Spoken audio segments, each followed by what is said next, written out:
Kung Okay. paano ka naging ngayon is naging nang dahil doon sa mga positive na mga ginawa mo doon sa mga pinagdaanan mong experiences doon sa particular na trabaho na binibigay sa'yo.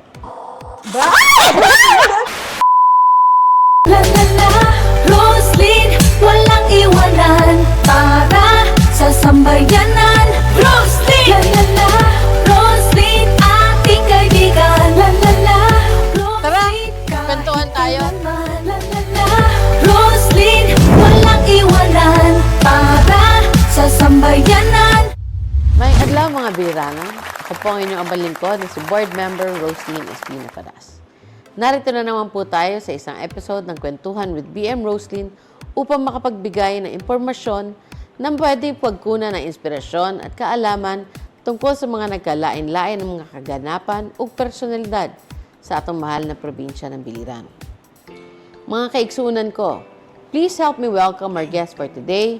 She is the Sub-Field Office Team Leader or SFO Team Leader of the Department of Social Welfare and Development in the province of Biliran, Ma'am Maria Teresa Costello or Ma'am Ayen.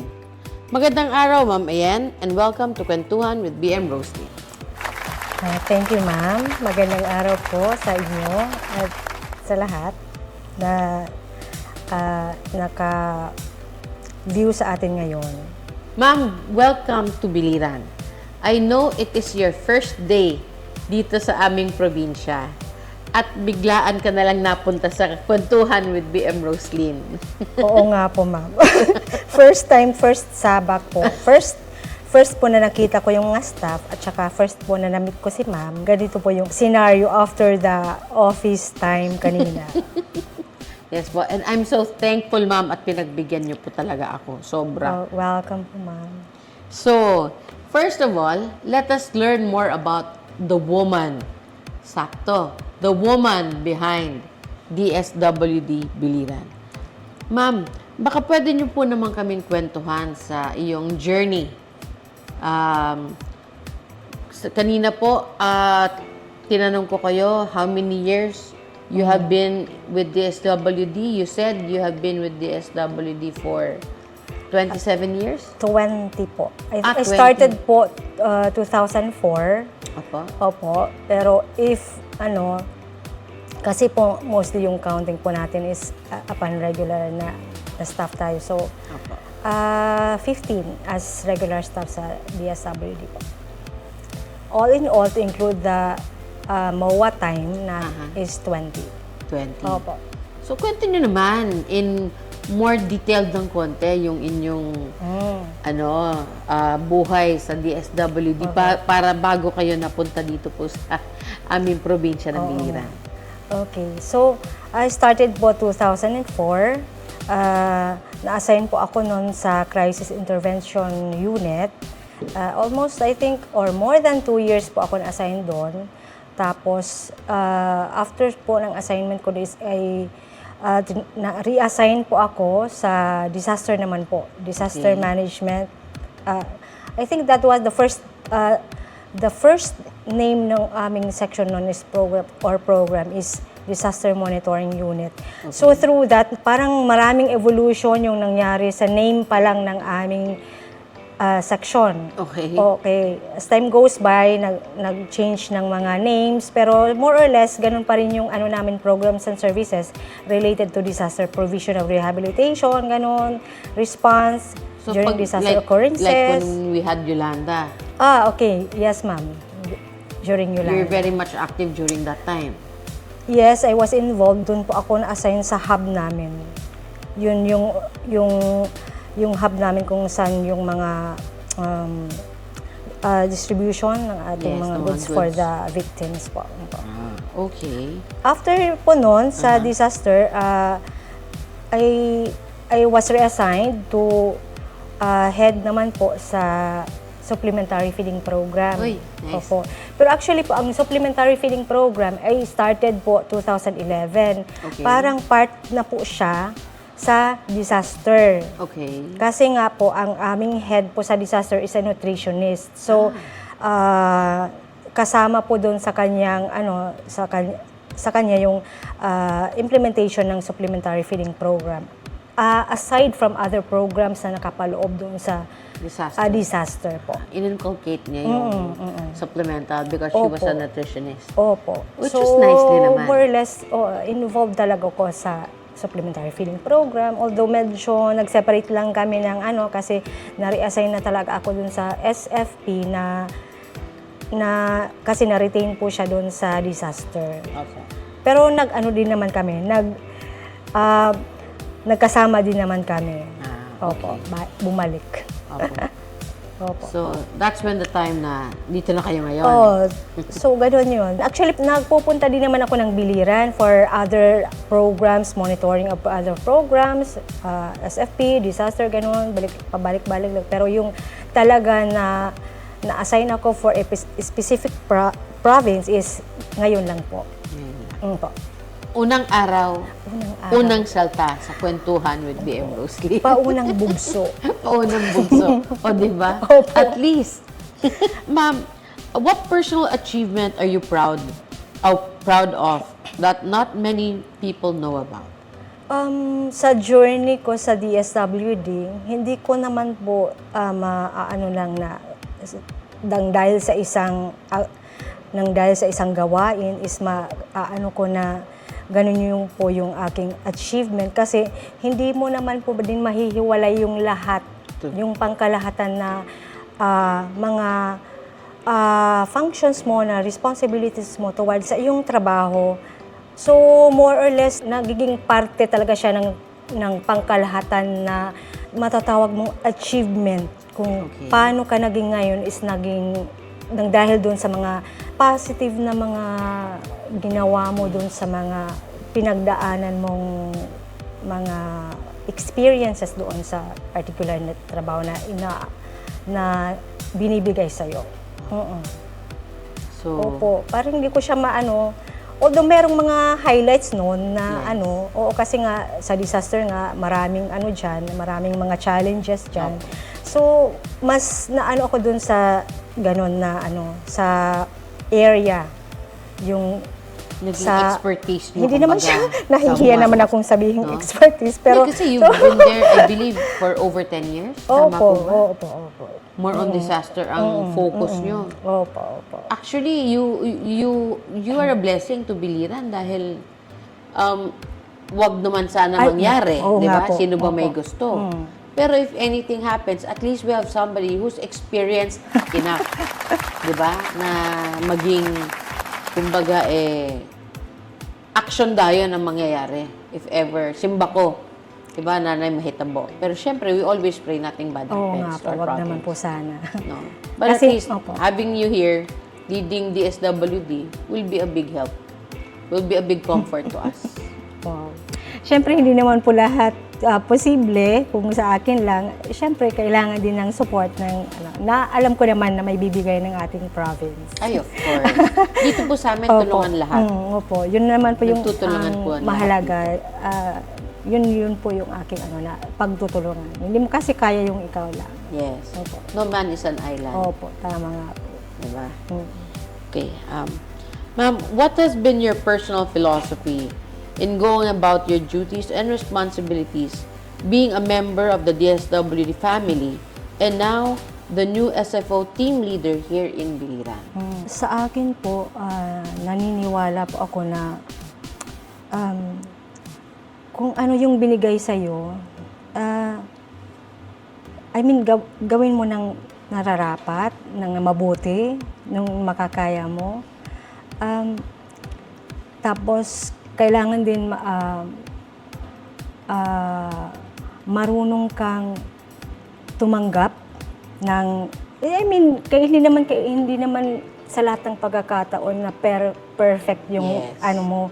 Ako, I know how to accept my mistakes, pero hindi lang yan hanggang dyan. Ginagawan ko din po siya ng paraan kung paano ko siya maitatama.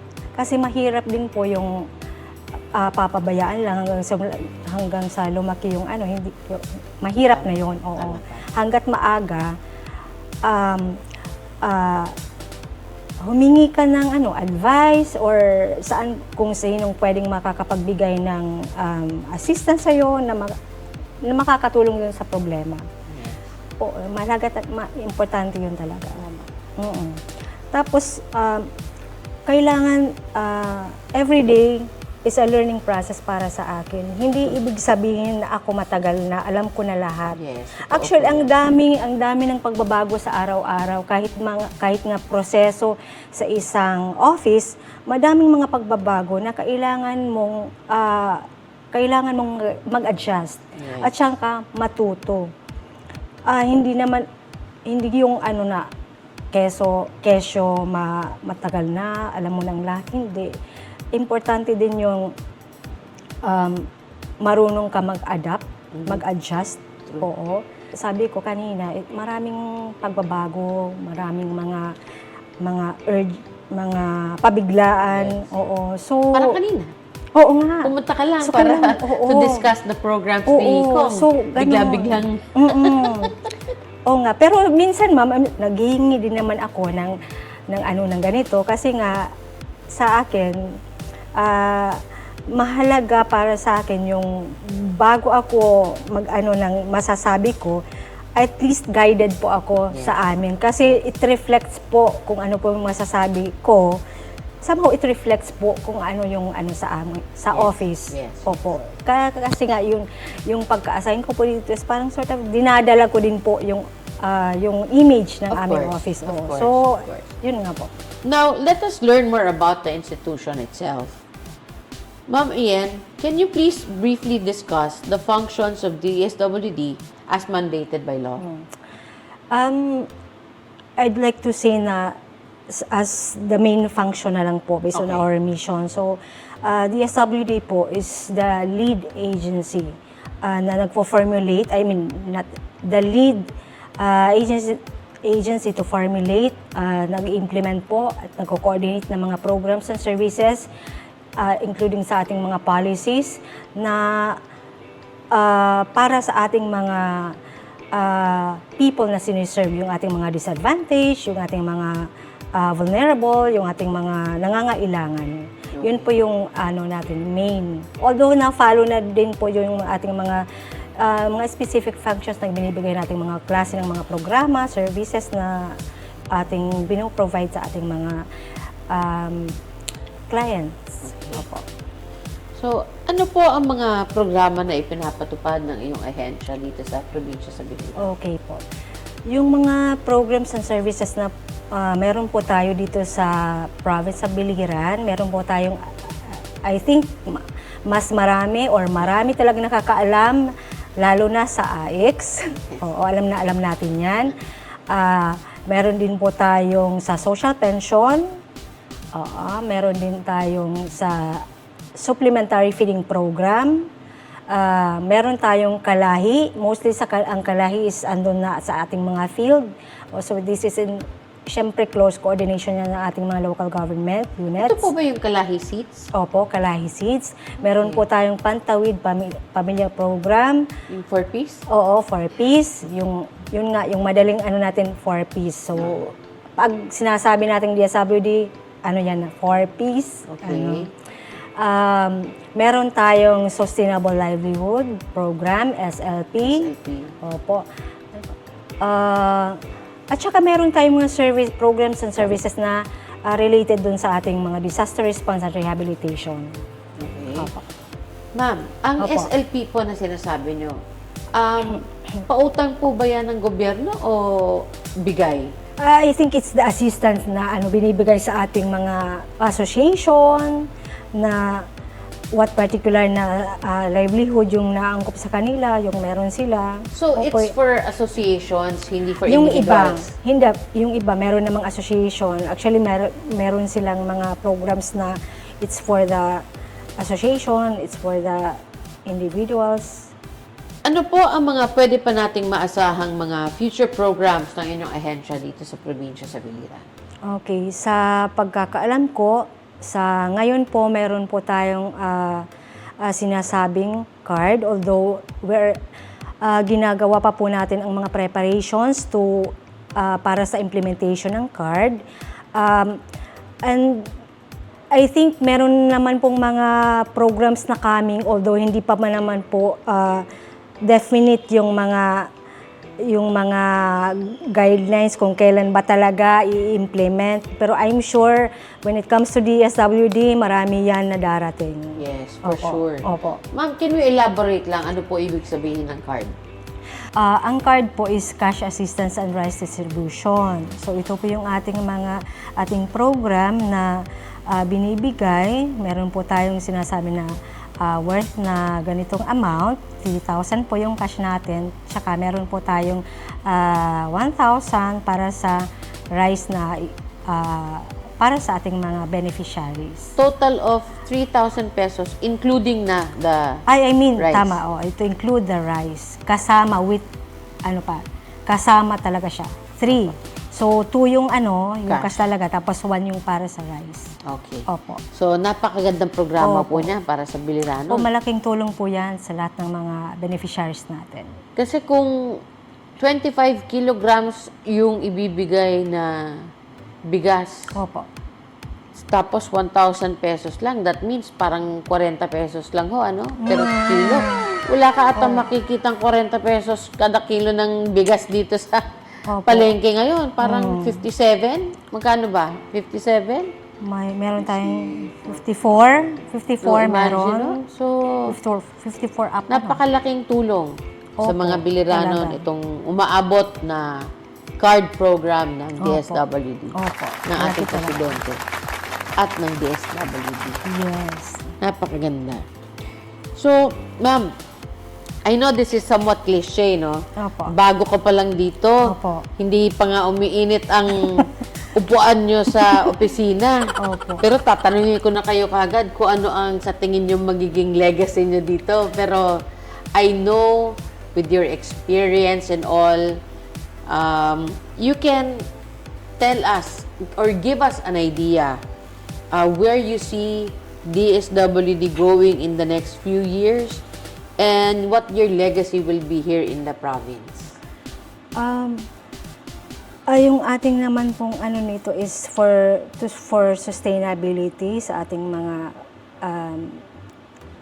mga programs na binibigay sa ating mga clientele or beneficiaries. So I'm looking forward na makapagbigay pa tayo ng mga serbisyo na nararapat sa ating mga sa ating komunidad, lalo na yung mga nangangailangan. Yes, Kasi sa panahon ngayon, talagang kailangan ng ating mga tao sa komunidad na magabayan sila, mabigyan ng kalinga at serbisyo na nararapat para sa kanila. Ganda ng word ni Ma'am, kalinga. So, yung aking legacy, so ang akin lang is while nandito ako sa ating mahal na probinsya, I am aspiring for yung service na lalo na sa office, yung maibibigay ng ating mga empleyado na makapagbigay ng serbisyo sa mga nararapat nating mga beneficiaries or mga clients na ating pagsisilbihan. At saka yung kasi nga ko nito, importante kasi sa akin na kapag nagpupunta yung beneficiary sa office, binibigyan mo sila ng information kung ano ang kanilang dapat malaman. Kasi ako na yung aalis ba, tapos tatanungin mo, ano yung sabi? Opo. O ano yung sabi? Parang minsan, hindi medyo klaro, kung hindi masyadong maintindihan, kung ano ba. Dapat binibigay natin yan, yung ating ini-explain natin. So, ganito yung proseso. Ganito yung proseso. So, wag din, bigyan din natin ng pagkakataon yung kliyente na magtanong. Yes. Kasi hindi mo alam kung ano yung mostly kasi sa kanila is nahihiya lang yan magtanong. Opo, nahihiyang magtanong Nahihiya or natatakot. Na nahihiya or natatakot. Opo. So, ang ang staff, kailangan din naman, ano ba? Accommodating. Yes, Yun, exactly. accommodating. Para magkaroon ng pagkakaintindihan. I mean, si client hindi mag-aatubili kung anong gustong itanong. Opo. Yung aalis siya na, okay, naintindihan ko. Ganito pala yung proseso. Siya mismo, makaka-share din siya Yes. yung kanyang experience dun sa iba. Opo. Makakapagbigay din siya ng information. At the same time, parang sort of nag-advocacy na din siya sa office Opo. na ganito pala sa office ng VSWD. Huwag kang mag-ano doon, mag-alala kasi magandang tumanggap ng yung mga staff doon. Talagang pakikinggan ka, ganito. Bibigyan ka ng tamang paliwanag. Yun yung akin na importante yun sa akin. Tapos pag sa amin din, on the side of the SFO, syempre mabigay namin kung ano yung service na kailangan ng mga ating mga beneficiaries. At saka, yung mabuting relasyon, Yes. oo, mabuting relasyon sa ating mga partners, sa local government, sa province, kasi kailangan siya yung magandang partnership kasi mas nakakatulong siya, mas nakakagaan sa ating mga trabaho. Mas marami po tayong matutulungan. Yun nga po. Mas Opo. marami tayong Opo. matutulungan na Mm-mm. kliyente or beneficiaries dito sa ating Opo. probinsya. Basta lahat din po tayo nagtutulungan din. Opo. Importante talaga siya.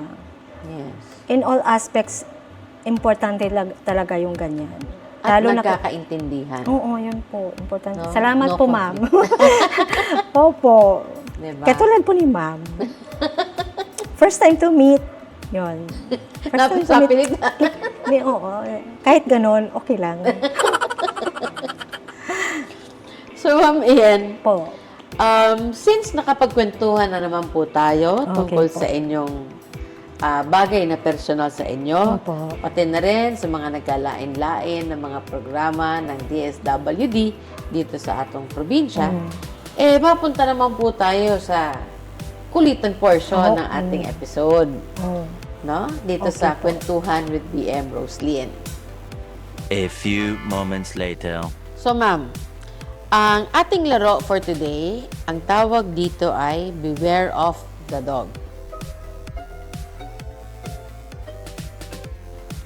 So, ang gagawin natin ay bato-bato pick. Okay. Kung sino yung manalo, siya yung makakakuha ng kulay puti. Okay. So, Okay. paramihan ng kuha. Kunyari, Na kayo puti. po, no, Oh, I get the brown. Yung So, winner is The white, puti. ako yung pagpanalitan, kamumodoog sa bato-bato pick, ikaw ang magkuha White. sa white. Oo. Opo. So, paramihan ngayon ang makuha. One by one lang ang pagkuha. Okay. Ha? Okay. Okay. Sige, bato-bato pick. Bato-bato pick.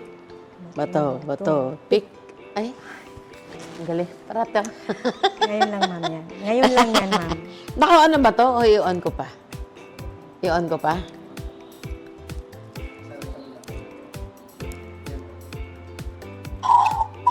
Ito pa.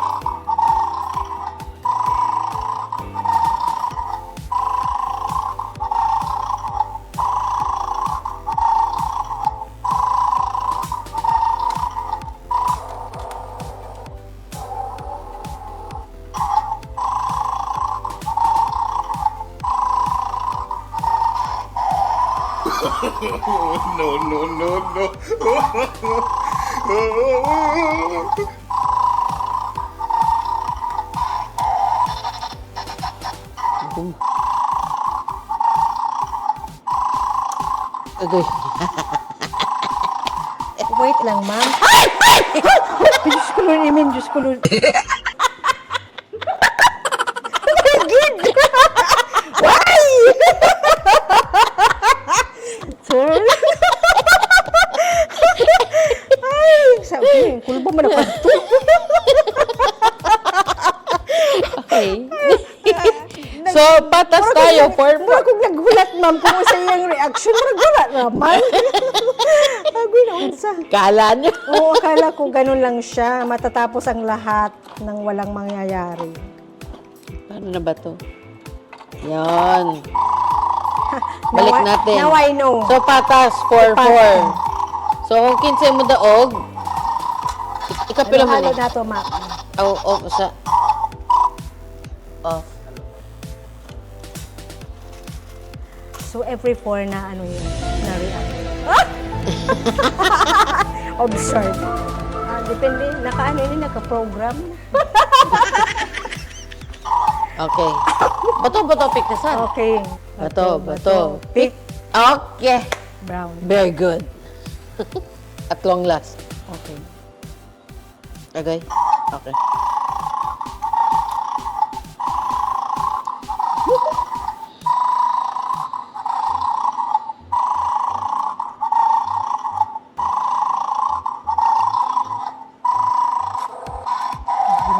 Ano na yun? Wait a minute.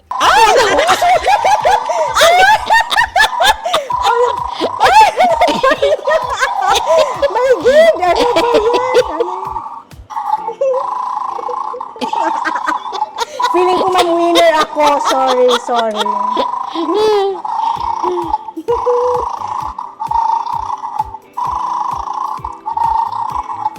Maatak yun eh, maatak.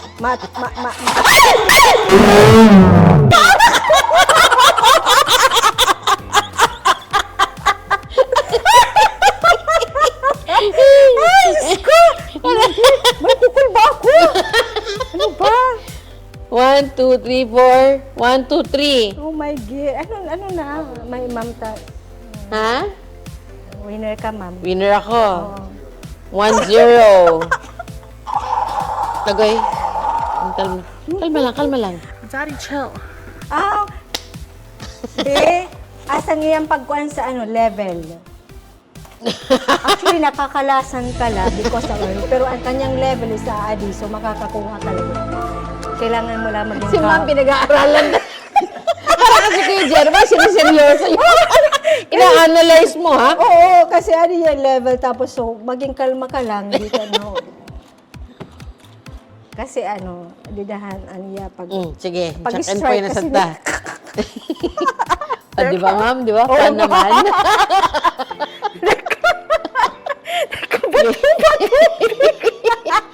Bato. Ano ito? Sabi ko, one? You didn't have to cut me off. I can never know we were nothing. Teka, sige. Bato. Pick. Ako na naman. Ba, mukhang... Mostly kay ma'am, ganon. First, Paano masabi? White. Ako, imo brown. Okay, brown. Brown? Sorry, sabi ko, kalma. Ano ba yan? Okay. Sabi ko, kalma So, lang ako. 2-0. Oh my God. So, Best of 3? Okay. So, another one? Another one.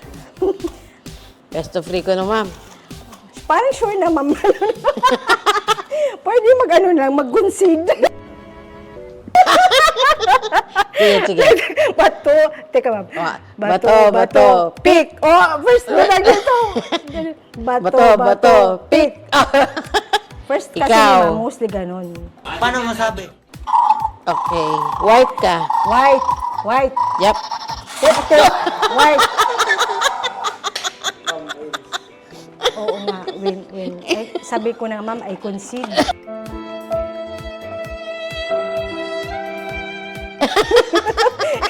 No need to effort. Hindi naman sa akin yun. I wholeheartedly accept. Daghang salamat, Ma'am Ayan, for granting my request for an interview bisan halong sapilitan. Halong sapilitan talaga lang. Sapilitan naman doon ba? Uy, I am so glad to have interviewed you kay nakasubot ko og atong mga viewers sa imong journey sa pagiging SFO team leader ng ating DSWD din sa atong probinsya sa Biliran. And at the same time, nakahibaw po sila sa tanang mga nagkalain-lain ng mga programa ng atong DSWD din sa atong probinsya. So, Ma'am Ian, baka pwede naman ho tayong makahingi ng message gikan sa imuha. Salamat. Salamat, ma'am, sa pag-invite. Salamat gyapon sa pag-welcome. My first day, and it's good thing na maganda yung welcome. So, ang masasabi ko lang is para sa lahat, wag po tayong mag-atubili na pumunta sa office kung meron po tayong kailangang information na kailangang malaman. Meron naman po tayong mga staff na naka-assign doon sa ating mga LGUs na pwede din nating puntahan, kausapin kung ano yung ating mga kailangang malaman tungkol sa ating mga programa dito sa DSWD. So, I'm looking forward to working with the province of Biliran, serbisyong Biliranon, as I have always see sa mga ating mga ano dito sa advocacy na nakikita dito sa ating province. And So, yung ano po, yung alagang Jerry Boy. meron din po tayo Yes, alagang Jerry Boy. Opo. So, looking forward to working for a better partnership and future activities ng ating mga programa at saka yung pagbibigay ng ating mga serbisyo doon sa ating mga sa ating beneficiaries, sa ating komunidad na nangangailangan. So, nagpapasalamat ako at sa magandang pagtanggap at saka yun na nga po, umaasa tayo ng mabuting pag-i-implement ng ating mga programs dito na maibibigay sa mga taong nangangailangan dito sa Biliran. Yes. Sana po ay may impormasyon, aral at inspirasyon kayong napulot sa ating kwentuhan ngayong araw. Huwag ho natin kalimutan na i-follow ang ating FB account at mag-subscribe sa atong YouTube channel na parehong Roslyn Espina Paras po ang mga account names nito. Palihog, paki-like o share din po ang ating mga posts sa mga ito upang mas dumami pa ang makakuha ng aral at katatawanan, labi na sa atong mga kaigsuunang Biliranon. Muli, ito po si Roslyn Espina Paras. Tara, kwentuhan tayo!